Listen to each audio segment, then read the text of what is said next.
I discovered my grandpa was the reason behind my childhood trauma, so I ruined his reputation and left him completely alone. Months later, he called me dying and desperate for forgiveness, and I knew exactly what to tell him. While my grandma was dying of cancer, I watched my granddad go through hell. Every night I could hear him crying in the kitchen, while vigorously typing on his laptop looking for any solution to help cure her. Most of the time I would pretend not to hear him because whenever I helped he would get angry. You know the type of anger men get when they're embarrassed. But other times, it was unbearable. I couldn't even stop myself from going down and at least making him a cup of tea or something. For context, I've lived with my grandparents ever since I turned 14. Not because my parents were crazy abusive or anything, they just never really got me, I guess. But my grandparents? They were like the couple from the movie Up. Every night when my grandma wasn't home, my grandpa was the type of man to flip through the scrapbook he made for her on Valentine's Day during high school. Honestly, they're the only reason I believe in true love. So one day, as I watched my grandma's hand wither away for the last time while her heart stopped beating, I also had to watch a greater tragedy. My granddad's heartbreak. It got so bad that he even started having a heart attack. That's when things got real. He ended up being in hospital for weeks due to dozens of health complications the nurses uncovered. I still remember being beside him while the anesthesia wore off. At first, he would speak gibberish about how much he loved my grandma, or how much he appreciates life. But once, after a particularly high dosage, his tone shifted. "I miss the things we used to do together," he said, with a faraway look in his eye. "Grandpa, we can do them," I'd always say, trying to reassure him. Usually that was enough to soothe him, but this time was different. "You're too young for that stuff, honey. Let's keep you out of jail, aye?" He then laughed like it was an inside joke that I was in on. I turned super red thinking he was talking about SX or something, but then I got this awful gut feeling that made my entire body itch all over. So when my grandpa fell back asleep, I did what any loving granddaughter would do in that situation. I went through his phone. At first there was nothing too crazy in his camera roll, just photos of him and my grandma, me as a baby, the works. But that's when I saw a hidden folder. Like, what the F is an old man doing with a hidden folder set up? Luckily, he wasn't smart enough to make the password anything other than my grandma's birthday. But as soon as I unlocked it, I regretted it. Because right there was a photo of this storage unit in the outskirts of our town. I didn't even recognize the street name. Well, I was curious, and I have a driver's license, so I put the location of it into my phone before heading out. Looking back, I was so heartbroken from the sight of my granddad in pain that I forgot to even acknowledge my own, and I guess that grief forced its way out of me through an intense obsession of finding information. The drive there was so long that I managed to rewatch all of Madeline Argy's YouTube videos in one go. The storage unit was unlocked, probably because he hadn't expected a teenage psycho to come snooping around. Inside, everything was covered with a thick layer of dust. It smelled like rotting meat. I even had to cover my mouth with the sleeve of my hoodie. Before opening the storage door, I took a deep breath and braced myself. But there was no amount of bracing that could have adequately prepared me for what I saw next. On the surface, it seemed to just be a row of boxes all stacked against each other. But then I opened the one at the top. Inside were dozens of photos of me as a child. Ones I didn't even know existed. The first batch was tame. Just me in a bikini by the pool, me eating what was probably my first lollipop. Nothing crazy. But then I kept flipping through and I swear I felt my soul leave my body. Photos of me sleeping, completely unclothed. Photos of me in my cot while men I didn't recognize stood over me touching their, well, bile rose in my throat. My breathing was so shallow I swear it felt like I had just run a marathon or something. I don't even know why I kept looking, but I did. And by the time I had gotten to the third box, I was looking at photos of me crying and locked in a dark room. And not just a basement or anything, no. The walls were lined with toys. By this point, tears were streaming down my face and I was rocking back and forth on the floor. All the photos were all taken from before I had turned 3, which I guess explained why I didn't remember any of it. But I always thought I had a normal childhood. My family practically prided themselves on being the white picket fence dream. I tried to convince myself it wasn't me, that this unit didn't belong to my granddad. But that was practically impossible because on the back of all the photographs was my name alongside dates and my age, all of which lined up. As I sat down and stared at the ceiling, I thought about it. All the creepy jokes my dad made. All the money we had that couldn't have come from my parents' jobs. Why I don't have any memory of life before turning 10. I grabbed a few photos and stuffed them in my pocket. I needed evidence. My hands were shaking so bad I dropped half of them. I didn't know what to do next. Call the police? Tell someone? My brain was totally fried. I ended up just sitting in my car for like an hour, staring at nothing. The drive home was a blur. I don't even remember turning on the radio or stopping at lights. I just remember pulling into our driveway and feeling like I was going to throw up again. My granddad was still in the hospital, so I had the house to myself. I went straight to my room and hid the photos under my mattress. That night I couldn't sleep at all. I kept thinking about those men in the photos. Were they friends of my granddad? My dad? Both? I felt so gross and violated. Every time I closed my eyes, I saw those pictures. I ended up taking 3 showers before morning. The hospital called around 8 a.m. My granddad was being discharged tomorrow. I had to pick him up. I almost said no, but then realized that would seem suspicious. I needed to act normal while I figured out what to do. I spent the whole day cleaning the house trying to keep busy. I scrubbed the kitchen floor until my knees hurt. I organized my closet 3 times. Anything to stop thinking about what I'd found. But my mind kept going back to it. Why would my granddad keep those photos? What else didn't I know? That night I had nightmares about being trapped in a dark room with toys on the walls. I woke up screaming at 3 a.m. drenched in sweat. I grabbed my laptop and started researching childhood trauma and memory repression. Apparently it's common for kids to block out traumatic memories,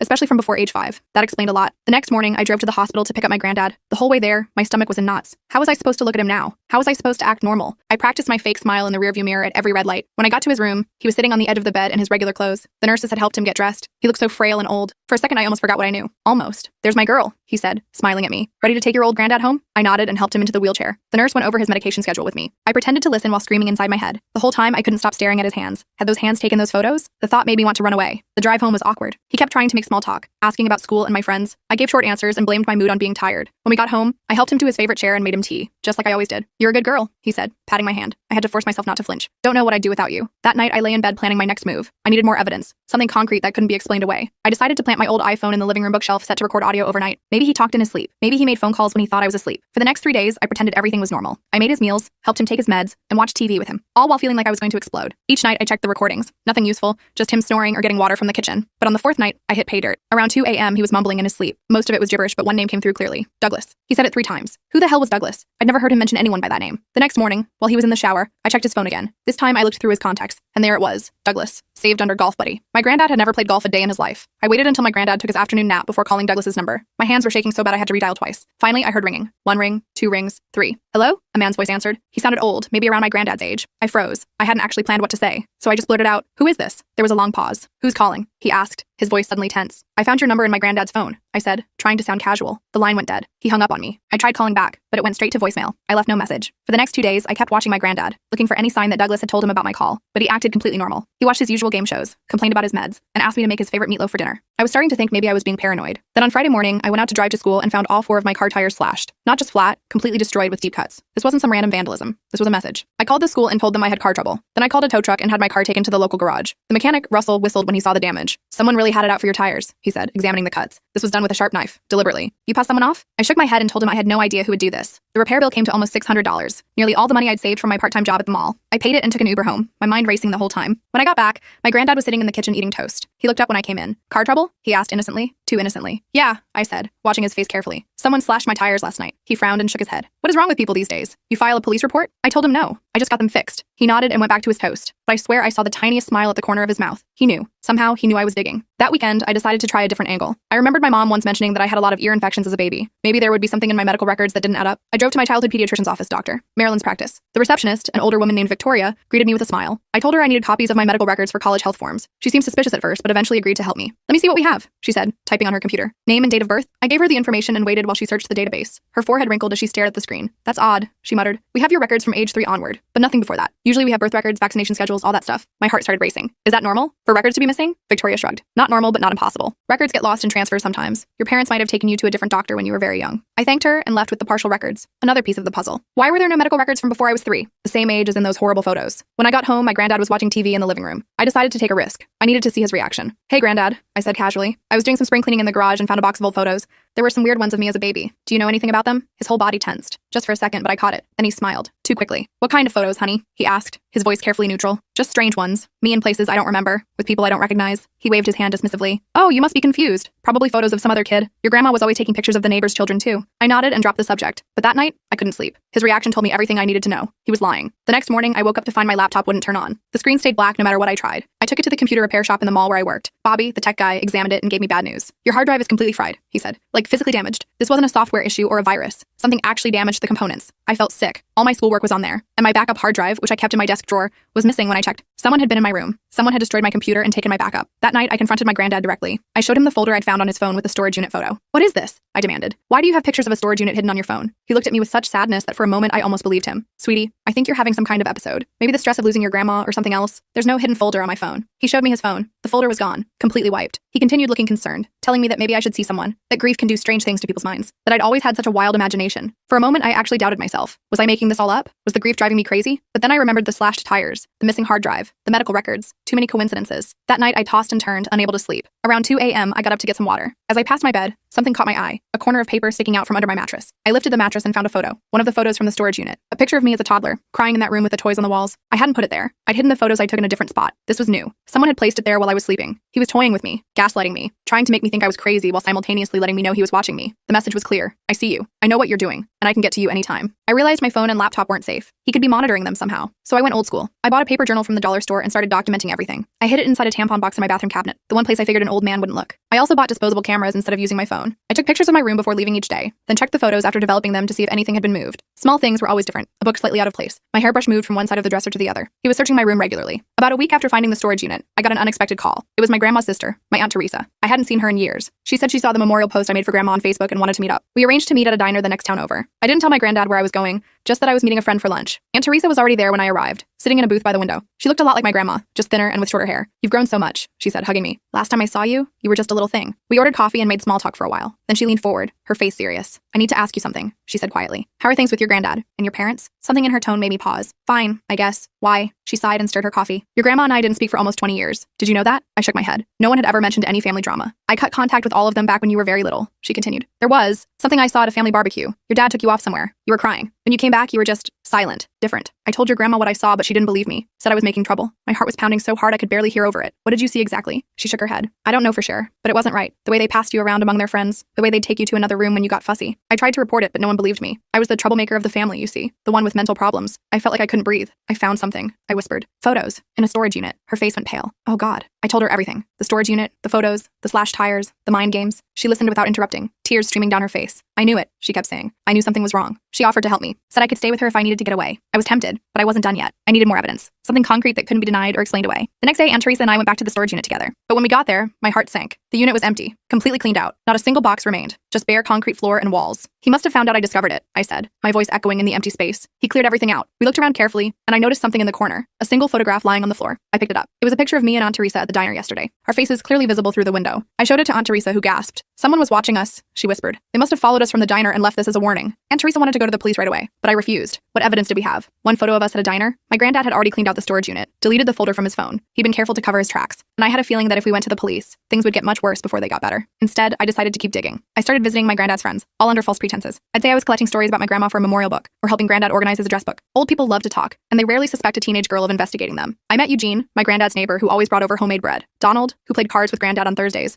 Noah, who ran the local hardware store. Each time, I'd casually ask if they knew anyone named Douglas. Most said no, but Donald's face twitched when I mentioned the name. Douglas who? He asked, too casually. Just Douglas, I said. Granddad mentions him sometimes. Donald changed the subject quickly after that, but as I was leaving, I noticed a photo on his mantle. A group of men at what looked like a charity golf tournament. My granddad was there, and so was Donald. And several other older men I didn't recognize. I asked if I could take a photo of it for my grandma's memorial book. Donald hesitated but agreed. I snapped a picture with my phone and thanked him. That night, I studied the photo carefully. There were 8 men total, all around my granddad's age. I recognized my granddad, Donald, and Eugene. The others were strangers to me, but on the back of the frame, someone had written, Annual Charity Event, 2010, and listed all their names. One of them was Douglas Thompson. I started researching each man on the list. Most had regular jobs. Eugene was a retired teacher. Donald owned a small accounting firm. But Douglas Thompson owned a real estate company that specialized in foreclosures and rental properties. He would have had access to dozens of empty houses and apartments over the years. I dug deeper into his company records, which were public, and that's when I found it. A cabin rental agreement from 20 years ago. It was rented in my name, my actual name, when I was just 2 years old. And my granddad's signature was on the rental form as the responsible adult. I showed Aunt Teresa what I'd found. She was horrified, but not surprised. She decided enough was enough and confronted my granddad directly. I begged her not to, but she insisted. I was in the kitchen when she arrived. My granddad seemed surprised to see her, but invited her in politely enough. They sat in the living room while I pretended to do homework at the kitchen table, listening to every word. At first, they made awkward small talk. Then Aunt Teresa brought up the cabin rental. Why would you rent a cabin in a 2-year-old's name, Walter? She asked bluntly. The temperature in the room seemed to drop. My granddad's voice turned cold, hard. I don't know what you're talking about, he said, but I think you should leave. I know what you did, she pressed on. What all of you did. To her, to other children probably. You're not family anymore, he said, his voice eerily calm. You never were. Just a jealous, crazy woman making up stories. Get out of my house before I call the police. Aunt Teresa left in tears. I pretended I hadn't heard anything, but 3 days later she called me in a panic. Someone had broken into her apartment while she was at work. Nothing was stolen, but the place was trashed. Her clothes were cut up, furniture overturned, walls damaged. A message.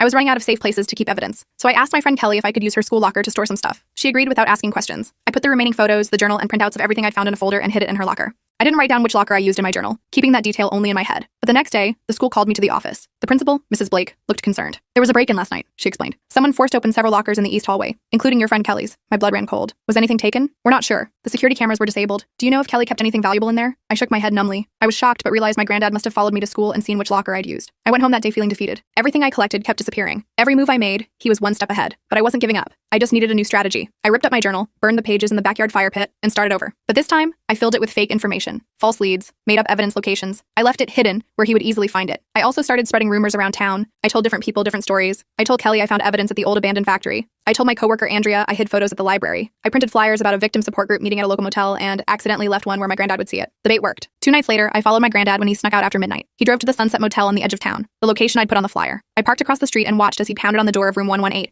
the room number I'd listed. I recorded everything on my phone. He was yelling about shutting this down and keeping your mouth shut. But when the door opened, it wasn't a victim or a support group, just a confused tourist who'd rented the room for the night. The tourist called the front desk, who called the police. My granddad was arrested for disorderly conduct and disturbing the peace. Nothing major, but enough to get him taken to the station. While he was being processed, they found a flash drive in his pocket.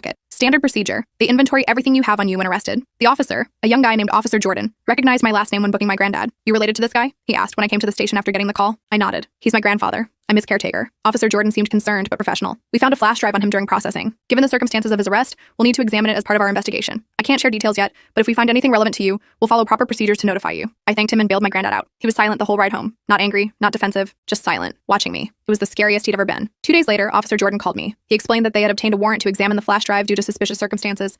They found disturbing content that might be relevant to me, and he asked me to come to the station to discuss it formally. When I arrived, he explained that they had found numerous inappropriate images of children, including what appeared to be me as a young child. He asked if I would be willing to make a statement, explaining that they would need to follow proper protocols for this type of investigation. I agreed, and spent hours giving a detailed statement about everything I discovered. Officer Jordan assured me they would handle the investigation carefully and professionally, explaining each step of the process. I didn't go to the police station to file a report. I didn't need to. I had a better idea. I made copies of everything. Then I sent it all to everyone who had ever loved my grandma. Old neighbors, church friends, family members, everyone. I included a simple note. This is what he did while you weren't looking. Within days, my granddad's life fell apart. His friends stopped coming by. The church asked him not to attend services anymore. Family members blocked his calls. He was completely ostracized. The men from the photo started disappearing from town too. Douglas Thompson suddenly retired and moved to Florida. Eugene sold his house practically overnight. Donald's wife left him after 40 years of marriage. One of them, a man named Kevin Walsh, got struck up outside a bar by some random guy who called him a sick pervert. I never found out how that guy knew. Word travels fast in small towns. My granddad never confronted me about any of it. He knew it was me, of course. But what could he say? The evidence spoke for itself. He just withdrew more and more each day, barely leaving his room. I moved in with Aunt Teresa permanently. We sold the house, using the money to pay for therapy for me. Real therapy, with a specialist in childhood trauma. It's been hard, but I'm working through it. Last week, I visited my grandma's grave for the first time since she died. I left flowers, told her I missed her, and I left one final thing there. A photo of myself, smiling, holding the scrapbook my granddad had made for her all those years ago. On the last page, I taped a note that read, "I don't forgive you, but I won." I took the photo I'd left at my grandma's grave and tucked it into my jacket pocket. The wind was picking up, and dark clouds rolled in from the east. Perfect weather for what I was feeling inside. I drove back to Aunt Teresa's place in silence, not even bothering with the radio. When I got there, Aunt Teresa was sitting at the kitchen table with a strange look on her face. She had her phone in her hand and kept tapping it nervously against the table. "What's wrong?" I asked, dropping my keys on the counter. She looked up at me with wide eyes. "Your granddad called. He wants to see you." My stomach dropped to my feet. I hadn't spoken to him in weeks, not since everything blew up. "What did you tell him?" "I said I'd ask you, but it was your decision." She reached across the table and squeezed my hand. "You don't have to go if you don't want to." I paced around the kitchen for a while thinking it over. Part of me wanted to tell him to go to hell, but another part needed closure, needed to look him in the eye one last time. "I'll go," I finally said, "but not alone." Aunt Teresa nodded. "I'll come with you." We arranged to meet him at a coffee shop downtown the next day. Neutral territory with plenty of witnesses around. I barely slept that night, going over and over what I might say to him. By morning, I had dark circles under my eyes and a knot in my stomach the size of a baseball. The coffee shop was busy when we arrived. I spotted my granddad immediately, hunched over in a corner booth. He looked terrible, like he'd aged 10 years in a few weeks. His clothes hung loose on his frame, and his eyes were sunken. I slid into the booth across from him while Aunt Teresa stood nearby, pretending to look at the menu board but keeping an eye on us. My granddad looked up, and for a second I saw something like relief in his eyes. "You came," he said simply. I nodded but didn't speak. Let him do the talking. "I'm dying," he said without preamble. "Cancer. Same as your grandma. Doctor says I've got a few months at most." I felt nothing. Not satisfaction, not pity, not even surprise, just nothing. "Is that supposed to make me feel sorry for you?" He shook his head slowly. "Number, I just wanted you to know, and I wanted to give you this." He slid a small key across the table. "Safety deposit box at First National. Everything's in there. Names, dates, recordings, all of it." I stared at the key without touching it. "Why would you keep evidence against yourself?" "Insurance," he said with a bitter smile. "To keep the others in line. We all had dirt on each other. That's how it worked." My skin crawled. I finally picked up the key with 2 fingers, like it might burn me. "Why give this to me now?" He looked down at his coffee cup. "Because I'm the last one. Douglas overdosed last week. Didn't you hear? They're saying it was accidental, but..." He trailed off with a shrug. I hadn't heard. "I've been trying to avoid anything related to those men. They're all gone now," he continued. "Dead, moved away, or locked up in nursing homes with dementia. I'm the last one who remembers everything, and soon I'll be gone too." "You think that makes it better?" I asked, my voice rising. "You think I care if you're sorry now?" He looked me straight in the eye for the first time. "I'm not sorry. Not the way you want me to be. I'm too old to change who I am, but I am sorry about what it did to you. Finding out, I mean." I felt sick. I stood up so fast I knocked over my untouched coffee. "You're sorry I found out? Not sorry you did it? Go to hell." I started to leave, but he grabbed my wrist. "Not hard, just enough to make me stop. There's money too," he said quickly. "In the box. Enough to pay for college, therapy, whatever you need. Take it. It's the least I owe you." I yanked my arm away. "I don't want your money. It's not just my money," he said. "It's theirs too. All of them. We all put in. Think of it as reparations." I looked at him with disgust. "You think you can buy forgiveness?" He shook his head. "Number, but I can give you a future. That's all." I walked out without another word,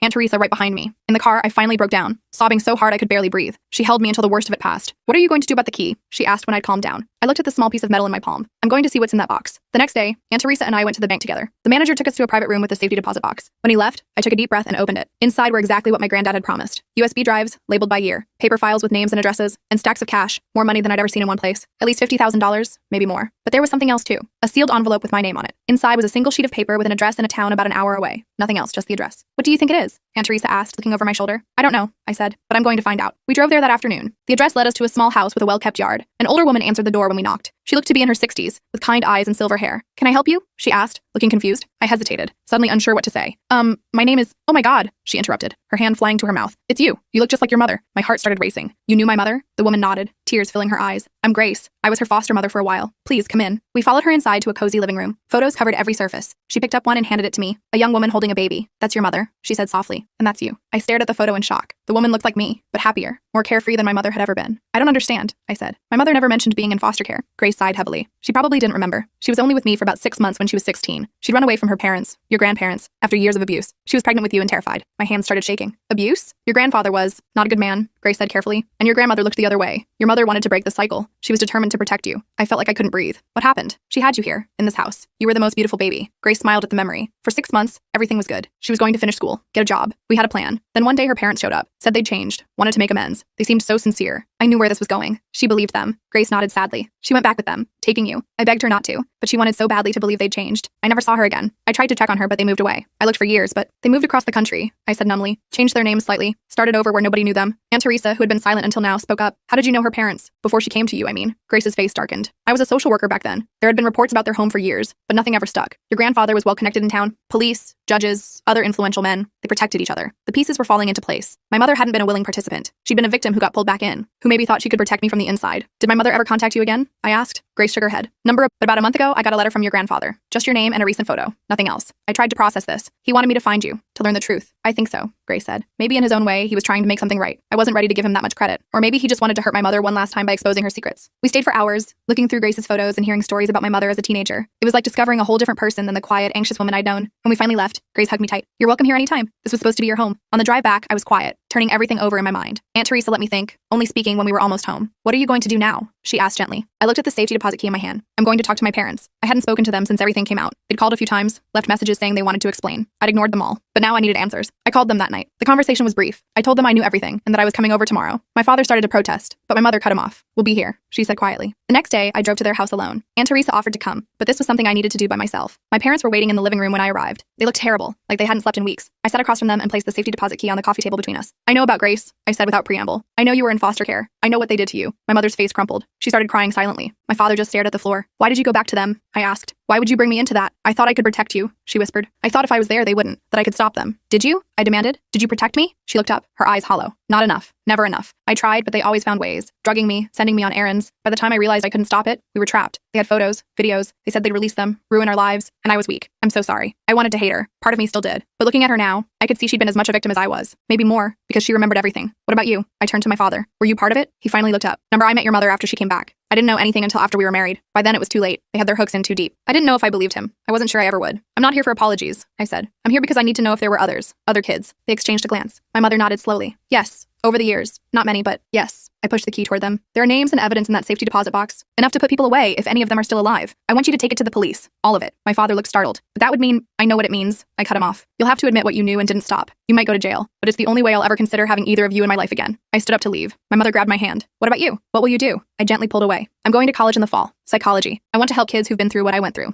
I was using the money from the safety deposit box, though I didn't tell them that. It felt right somehow. Taking their dirty money and using it to heal the damage they'd caused. 3 days later, my parents walked into the police station with everything from the safety deposit box. The investigation is still ongoing. Some of the men are dead, but not all. There will be trials, eventually. I don't know if I'll testify. That's a decision for future me. My granddad died 2 weeks after our coffee shop meeting. I didn't go to the funeral. Instead, I visited my grandma's grave again and left a different note with her scrapbook. This one said, the truth is out. It's over now. I'm still staying with Aunt Teresa while I finish high school. I still have nightmares sometimes, but they're getting less frequent. My therapist says that's progress. I'm starting to believe her. Last week I got my college acceptance letter. When I told Grace, she invited me over for dinner to celebrate. She showed me a room in her house, the room that would have been mine if things had gone differently. She said it's still mine whenever I want it. I don't know what my future holds. I don't know if I'll ever fully heal from what happened. But for the first time in my life, I'm making my own choices, writing my own story, and that feels like winning.